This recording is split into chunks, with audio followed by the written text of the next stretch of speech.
Расымен де барлық мақтау Аллах Тағалаға тән. Жалғыз оны ғана мақтаймыз, және бір өзінен ғана жәрдем тілейміз. Жан дүниелеріміздің жамандықтарынан, істеп қойған істеріміздің кесірінен оған сыйынамыз. Ол кімді тура жолға салса, оны адастырушы жоқ, ал кімді адастырса, оны тура жолға салушы жоқ. Аллах Тағаладан басқа тәңір жоқтығына куәлік береміз, және де Мұхаммед оның құлы әрі елшісі екендігіне куәлік береміз. Сондай-ақ ардақты пайғамбарымызға Аллах Тағаланың салауатын, сәлемін, рахымын, берекелерін тілейміз. Және де оның әулетіне, сахабаларына, және де солардың жолымен, ихсанмен ергендерге. Ассаламу алейкум ва рахматуллахи ва баракатух.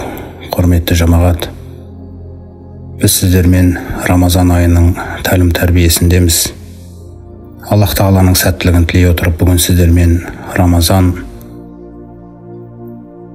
разылық айы деген тақырыпта сұхбаттасамыз. Аллах Тағала бәрімізге пайдалы білім нәсіп етсін. Разылық дегенімізде, құрметті жамағат, ең алдымен Аллаға деген разылығымыз көзделеді. Өзінен басқа сыйынылып жатқан, табынылып жатқан, құлшылық жасалынып жатқан нәрселердің бәрі жалған болған, өзі ғана хақ болған, өзінен басқа тәңір жоқ, тумағанда, туылмағанда, мұқтажсыз,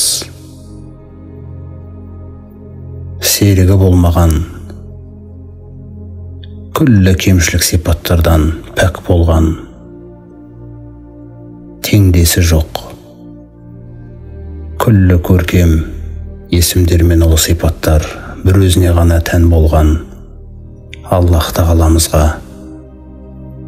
хақ Құдайымызға разымыз. Және де өзіне біздерді құл қылғандығына разымыз. Өзі Құранда баяндағандай: Аузу биллахи минаш шайтанир раджим. Қала ағайраллахи абағикум илахан, ва хуа фаддалакум алал аламин. Және де ол сендерді күллі әлемдерден артық қыла тұра, мен сендерге Алладан өзге Құдайды іздейін бе? Міне, құрметті жамағат, біз ең алдымен Аллах Тағалаға хақ Құдайымыз ретінде, хақ Тәңіріміз ретінде разымыз.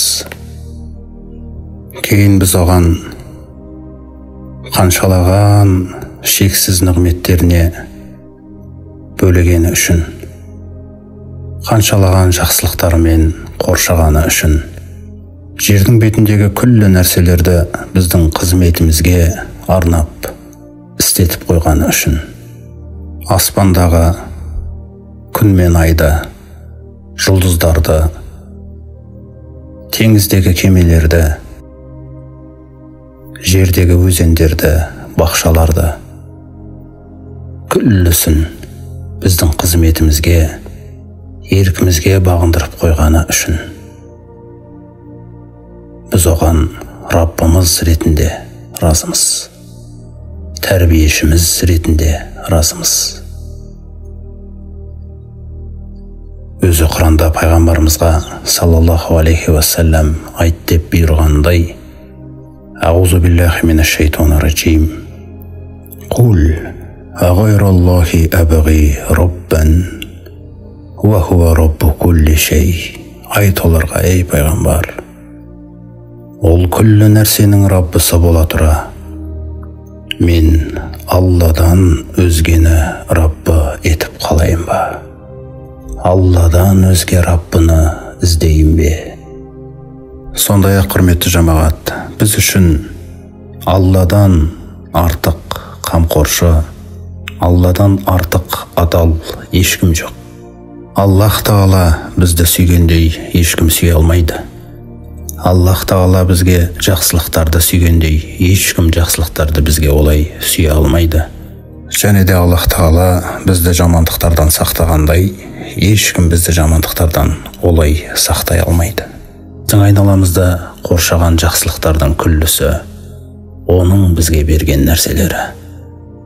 Шынымен де пайғамбарымыз саллаллаху алейхи уассаламға Аллах Тағала Құранында бұйырғандай, осы нәрсені де бізге білдіру үшін оған былай деп айт деп бұйырған.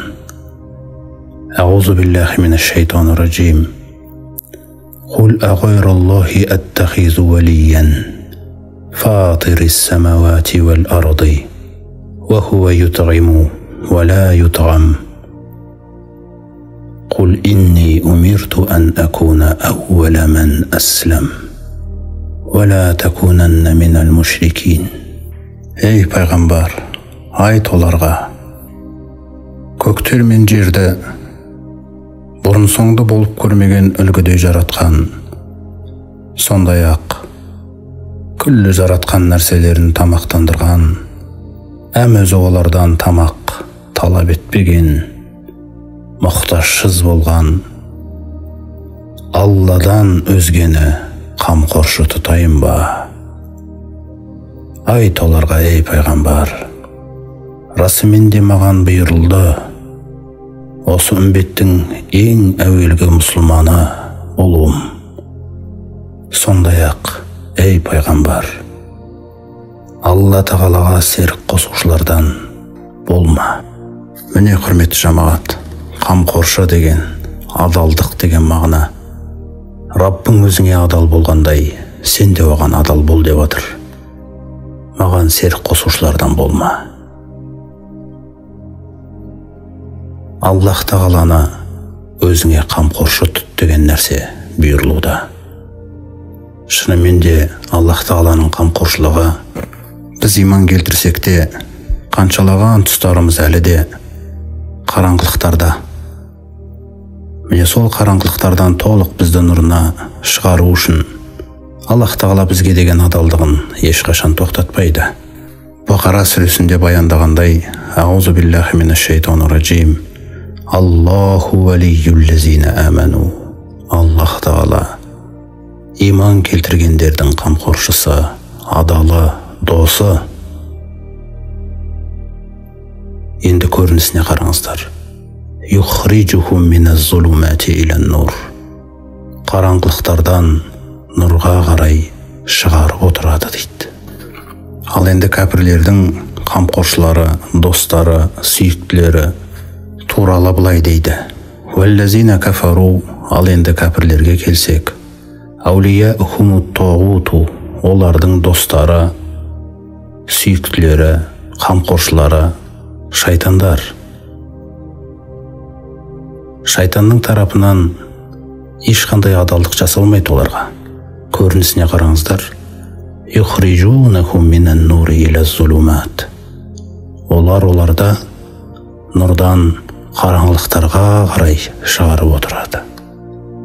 Улайика асхабун нари. Міне бұлардың барлығы тозақтың тұрғындары. Хум фиха халидун. Олар онда мәңгі қалады дейді. Сондай-ақ құрметті жамағат, біз Аллах Тағаламызға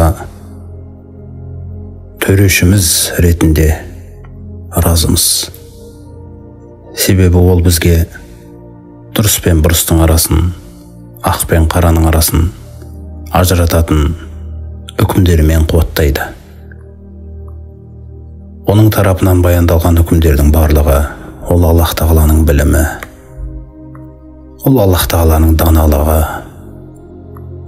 Міне біз осы нәрселерге разымыз. Егер де бұл білімі бізге қарай келмесе, қандай жағдайда болар едік?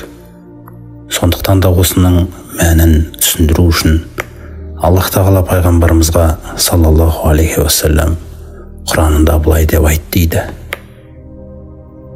Аузу биллахи минаш шайтанир раджим. أفغير الله أبتغي حكما وهو الذي أنزل إليكم الكتاب مفصلا. Ол сендерге күллі нәрселерді егжей-тегжейлі баяндайтын кітапты түсіре тұра, мен сендерге Алладан өзге төрешіні қалайын ба? Алладан өзге төрешіні іздейін бе? Алладан өзге төрешіні сүйейін бе деп айтты дейді оларға. Осылайша құрметті жамағат, Аллах Тағаланың бізге деген төрелігі жалпы шариғатта баяндаған үкімдері арқылы көрініс табады, және де біздің еркімізден тыс жазмышта орын алатын жағдайлар арқылы көрініс табады.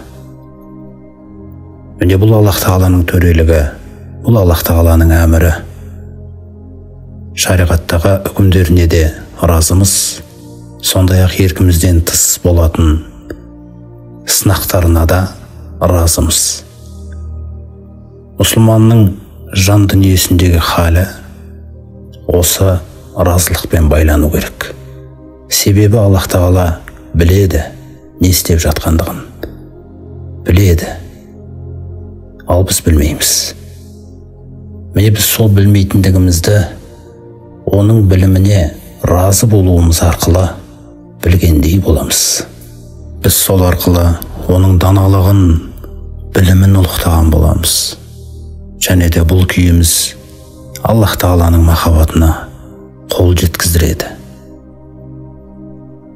Аллах Тағала бізге қандай да бір үкімді шариғат арқылы не жазмышта қаласа, біз бұл нәрсеге бойұсынамыз.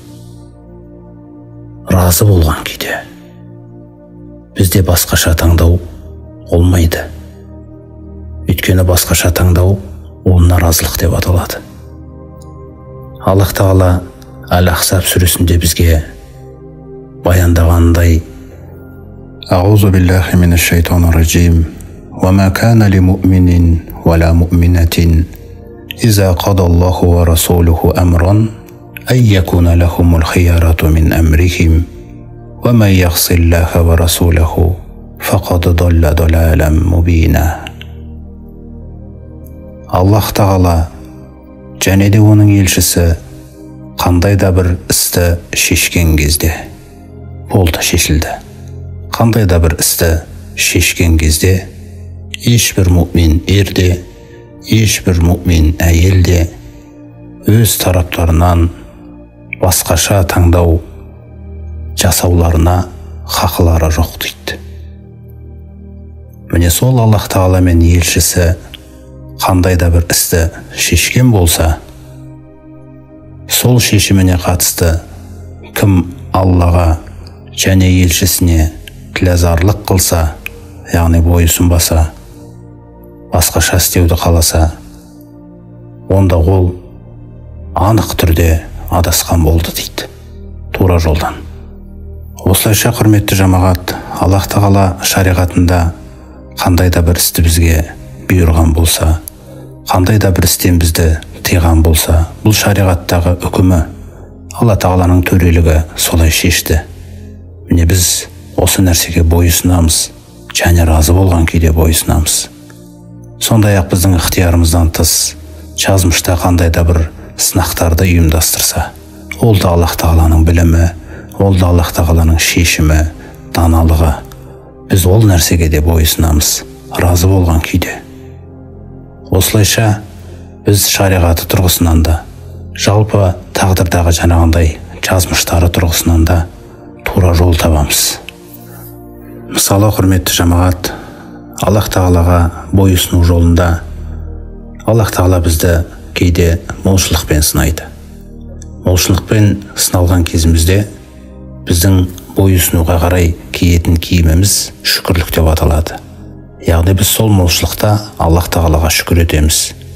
Оның қызығын өзімізде көреміз, оның қызығын пақырларға да, міскіндерге де, әртүрлі мұқтаж жандарға да көмектесеміз. Яғни осы шүкірлік киімі жаңағы молшылық болғанға дейін жалғасады.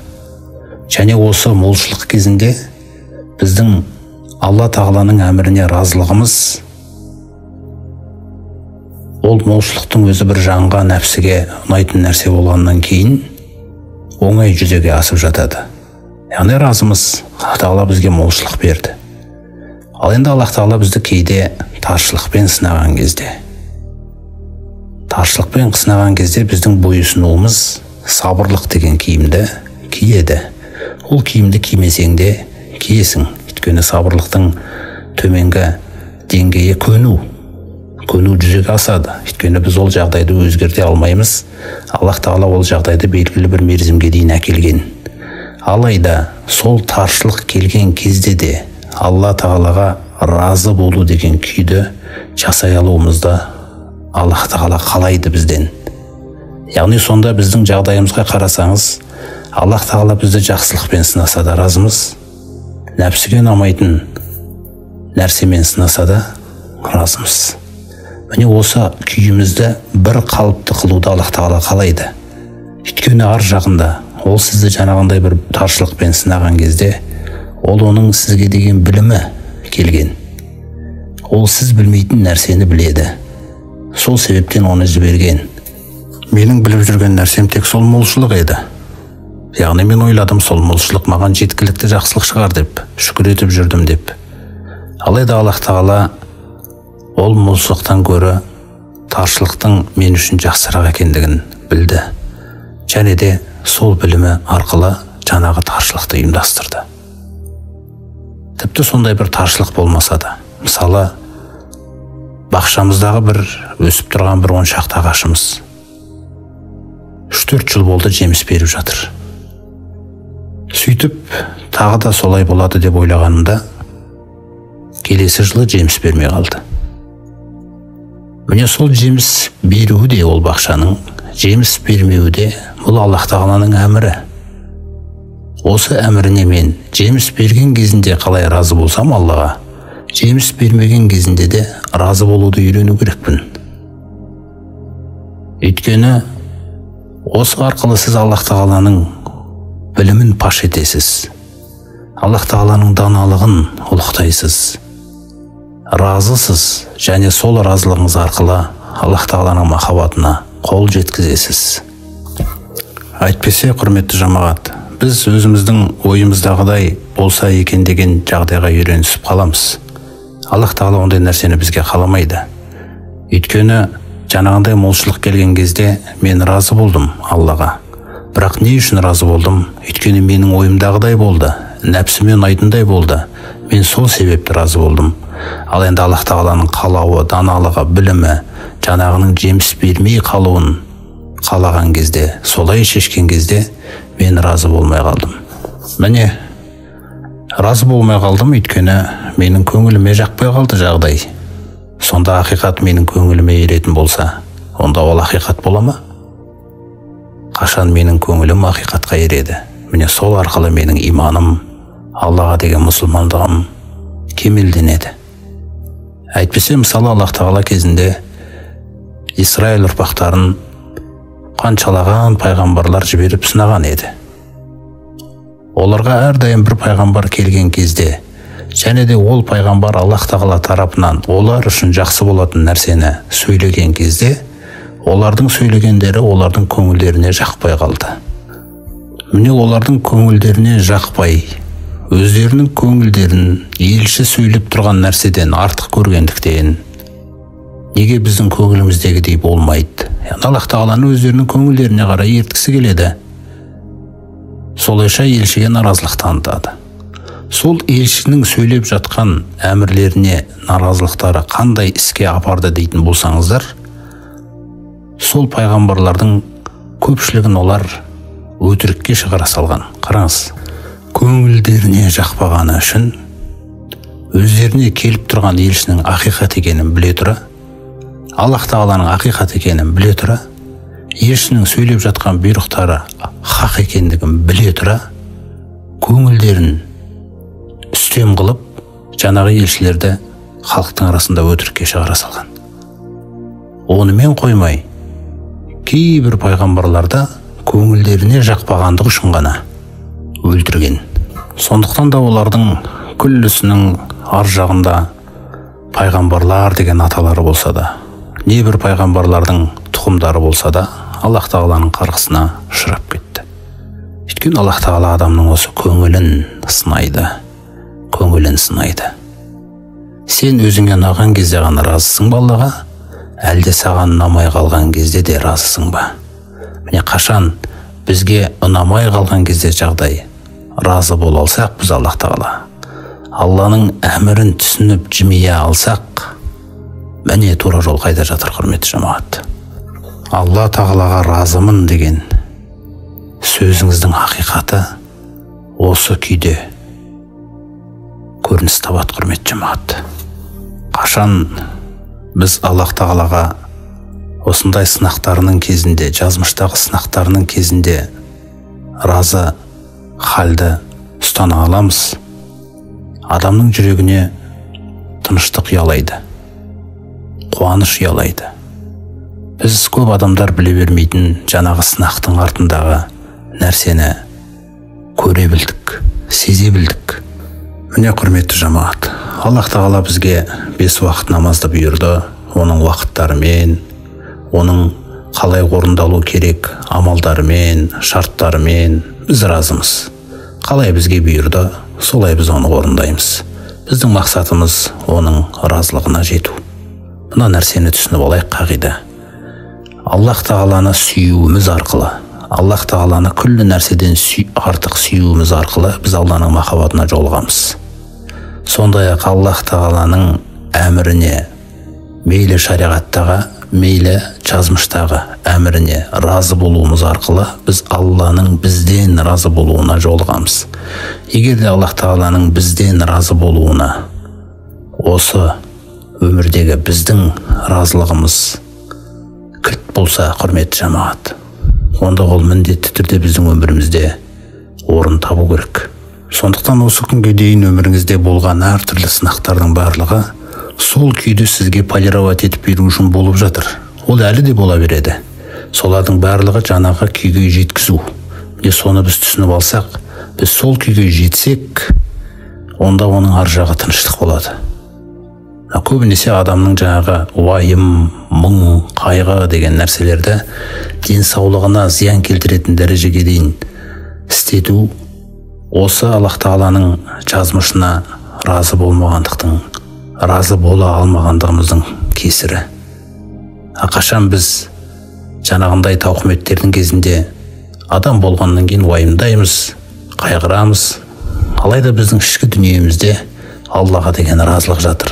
Сол разылықтың негізінде біздің аузымыздан шығатын сөзімізде тек қана Аллах тағалаға ұнайтын сөз шығады.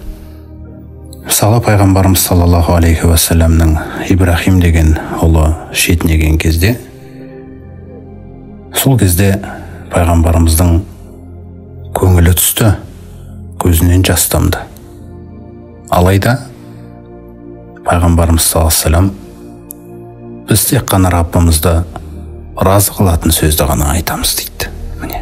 Енді адам болғаннан кейін, сезім болғаннан кейін ол нәрселер біздің бойымызда да жұмыс жасайды.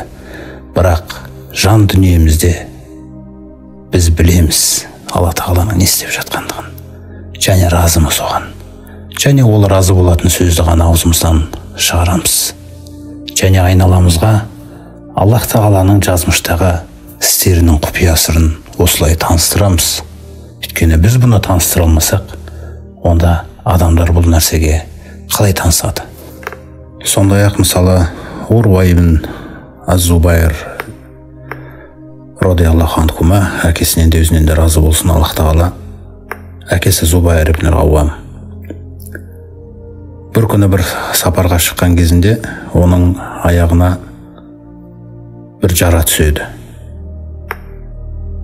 Сөйтіп сол жарасы асқынып,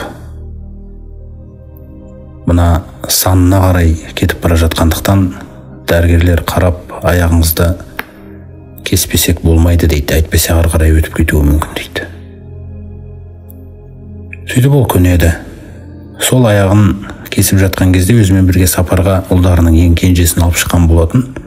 Жаңағы ұл жүгіріп шығып, оның аяғы кесіліп жатқан кезде Ол ат қораға кіріп, ат бір теуіп жаңағы ұлы сол жерде мерт болады.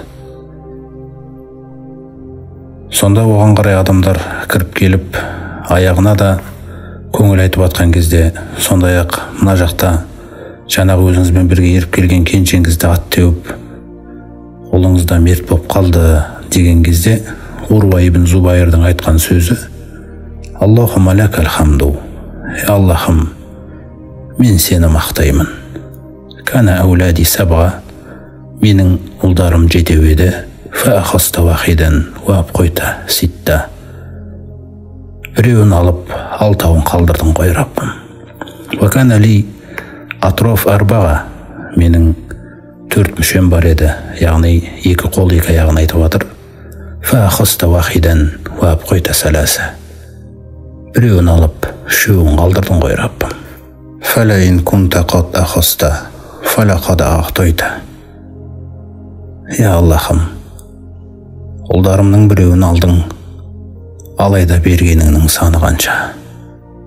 Валаин кунта қад ибталайта, фақада афайта. Я Раббым, мүшелерімнің біреуін алып, сынағанмен, қаншалаған мүшелеріме саулық бердің. Осылайша, құрметті жамағат, Абу Дарда радиаллаху анху айтқандай: Зирвату санамил иман, жалпы иманның өркешінің шыңы ас-сабру лил хукми дейді. Аллах тағаланың шығарған үкіміне сабырлық танытуда. Уар-ридо бил қадар, және де Аллах тағаланың жазмышына разы болу дейді. Жалпы мұсылманның дене мүшелері арқылы жасалатын амалдарының ішіндегі иманның ең үлкен шыңы жихад болса, жүрегіндегі амалдарының шыңы ол Аллах тағаланың әміріне разы болу екен. Мейлі шариғаттағы, мейлі жазмыштағы. Пайғамбарымыз саллаллаху алейхи уассалам бізге мынандай қағиданы үйретеді: Инна айзамал жазаи маға айзамил балаи. Расымен де зор сауап зор сынақпен бірге жүреді. Ва инна Аллаха иза ахабба қауман ибталахум. Және де расымен Аллах тағала егерде бір қауымды жақсы көрсе, яғни бір адамдарға жақсылық қаласа, оларды сынайды дейді. Яғни жазмышта сондай бір сынақтар келеді. Міне сол сынақтар келген кезде фәмән родия фәләхур ридо. Кімде-кім менің жазмышыма, сынағыма разылық танытса, онда менің тарапымнан да оған разылық танытылады дейді. Уәмән сахита фәләхус сахату. Ал кімде-кім ол жазмышыма, сынағыма наразылық танытса, онда менің тарапымнан да оған наразылық танытылады дейді. Сондай-ақ ризық мәселесінде, мысалы біреуге Аллах тағала көбірек берді, біреуге азырақ берді. Осы нәрсенің өзінде де пайғамбарымыз біздің жүрегімізді емдеу үшін мынандай өсиетін айтқан: Инна Аллаха ябтали ғабдаху бима ағтаху. Расымен де Аллах тағала өзінің құлын сынайды, оған берген ризығы, нәсібі арқылы, оған берген мөлшері арқылы. Фәмән радия бима қасамаллаху лаху. Осылайша, кім Аллах тағаланың өзіне бөліп берген несібесіне, ризығына разы болса, баракаллаху лаху фихи. Онда Аллах тағала сол ризығына береке береді дейді. Сондықтан да ризықтың жақсылығы, нәсіптің жақсылығы, құрметті жамағат, ол оның көлемінде емес, ол оған Аллах тағаланың салып қойған берекесінде. Міне сол берекелі ризық керек бізге. Көп ризық емес, берекелі ризық керек. Ал қашан ол ризығымыз берекелі болады? Қашан біз өзімізге берілген нәсіпке риза болсақ, біреулердің қолындағы нәрселерге қызығып қарай бермесек, соны шайдың үстінде әңгіме қыла бермесек, әйеліміз, өзіміз отырып алып, неге бізде аналардыкіндей жоқ, қашан бізде олардыкіндей болады деген әңгімелер ол қиын тақырыптар негізі. Қашан Аллах тағала сіз үшін молшылықты жақсы деп біледі, сол кезде сізге молшылық келеді. Қашан ол нәрсе Аллах тағаланың білімінде сіз үшін жақсылық емес, сіздің осы күйіңіз сіз үшін хайырлы деген сөз. Мысалы, бір адамдар пайғамбарымыздың заманында ант ішкен. Егер де Аллах тағала бізге осындай молшылық беретін болса, енді садақаны өкіртіп тұрып береміз, және де шариғатына байланысты да салиқалылардан боламыз деген. Міне сондай бір аятқа назар аударып көрейік. Аузу биллахи минаш шайтанир раджим. Ва минхум ман ахада Аллаха лаин атана мин фадлихи ланасаддақанна ва ланакунанна минас салихин. Және олардың іштерінде біреулері былай деді: егер Алла бізге өз кеңшілігінен беретін болса, онда біз сөзсіз мол садақа берер едік, және де сөз жоқ салиқалылардан болар едік деп Аллаға серт берген еді. فَلَمَّا آتَاهُم مِّن فَضْلِهِ بَخِلُوا بِهِ وَتَوَلَّوْا وَهُمْ مُعْرِضُونَ. Ал қашан Алла оларға өз кеңшілігінен берген кезде, олар оған сараңдық жасап, садақа да бермеді, Аллаға да салиқалы болудан бас тартып, теріс айналып кетті дейді. Міне құрметті жамағат, сондықтан бізге қандай жағдай жақсы, сол нәрсені Алланың біліміне тапсырайық. Ол өйткені бізге адал ғой. Ол біледі ғой бізге. Мүмкін емес оның біз үшін жақсы нәрсені бізден бөгеп қалуы. Ол бізді тек қана бізді адастырып жіберу мүмкін нәрседен ғана бөгейді. Ол нәрсе біз үшін сүйікті көрініп тұрса да, бәлкім біздерге бір нәрсе жақсы көрінер, алайда ол нәрсе бізге жамандық әкелуі мүмкін.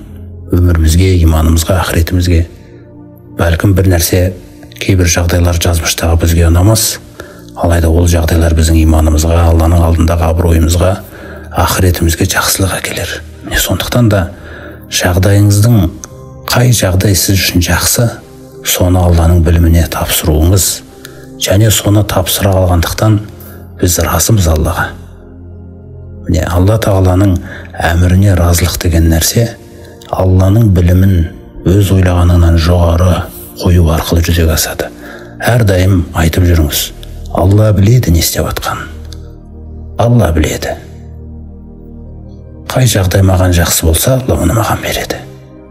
Қай жағдай маған жақсы болмаса, Алла тағала оны менен бөгейді. Өйткені ол менің адалым, ол менің досым, ол менің қамқоршым. Мен ешқашан Аллах тағаланың білімімен таласпаймын. Қандай жағдай болса да. Бақшамдағы ағашым жеміс берді, разымын, шүкір етемін. Бақшамдағы ағашым жеміс бермей қалды, разымын, сабыр етемін. Міне өйткені менің өмірдегі мақсатым Аллаға ұнау, Алланы разы ету. Неге? Өйткені менің онымен жолығатын күнім бар. Онымен жолығатын күні ол да менен разы болу үшін. Мен одан өмір бақи разы болу керекпін. Күллі жағдайларда. Сондықтан да мына өлім сәтіндегі тыныштық тапқан жанға келетін болсақ, Аллах тағала Әл-Фәжр сүресінде айтады ғой. Сол жан қай жақтан ол тыныштықты тапты негізі? Өйткені мен Алланың күллі әміріне разы болуды үйрендім. Сондықтан да мені уайымда, мұңда жеңе алмады. Мен разымын оған. Сол разылығым менің жүрегіме тыныштық ұялатса, бәлкім сол Фәжр сүресіндегі сүйіншіленген, тыныштық тапқан жанға қатысты айтылған нәрсе біздің де өміріміздің соңғы сәтіне бақыт сыйлар, құрметті жамағат. Міне сол аятқа назар аударайықшы. Аузу биллахи минаш шайтанир раджим. Я айятухан нафсул мутмаинна. Ей, тыныштық тапқан жан. Ирджиғи иля роббики. Раббыңа қарай қайта қой. Мына нәрсеге назар аударайық. Радиятан, сен Раббыңнан разы болған күйде. Мардия, Раббың сенен разы болған күйде. Қараңыздаршы, екі күй қатарынан айтылды да. Сен Раббыңнан разы болған күйде, Раббың сенен разы болған күйде, Раббыңа қарай қайта қой дейді. Фадхули фи ғибади, мен разы болған құлдарымның қатарына кіре ғой. Вадхули жәннәти, және де жәннәтіме кіре ғой.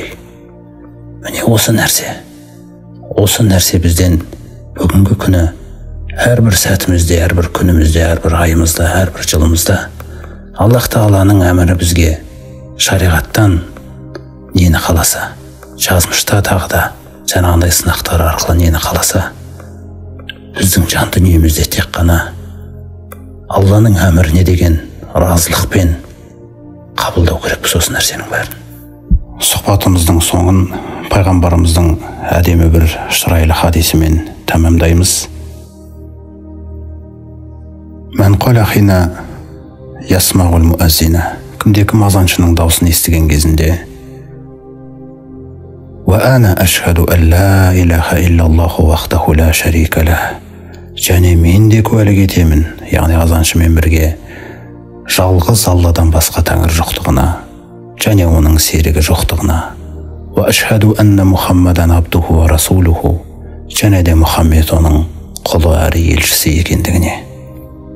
Радиту биллахи раббан, ризамын Аллама Раббым ретінде, ва би Мухаммадин расулан, ризамын Мұхаммедке саллаллаху алейхи вассалам елші ретінде, ва бил ислами динен, ризамын исламыма дінім ретінде. Міне кім осы сөздерді айтқан болса, азаншының сөздерін естіген кезде ғафараллаху лаху ма тақаддама мин зунубихи, Аллах Тағала оның өткен күнәларының барлығын кешіреді дейді. Және де пайғамбарымыз саллаллаху алейхи вассалам зақа ta'mal имани мен радия биллахи раббан ва бил ислами динен ва би Мухаммадин расулан деген. Иманның дәмін татты дейді. Қараңыздар, иманның дәмін татты кім?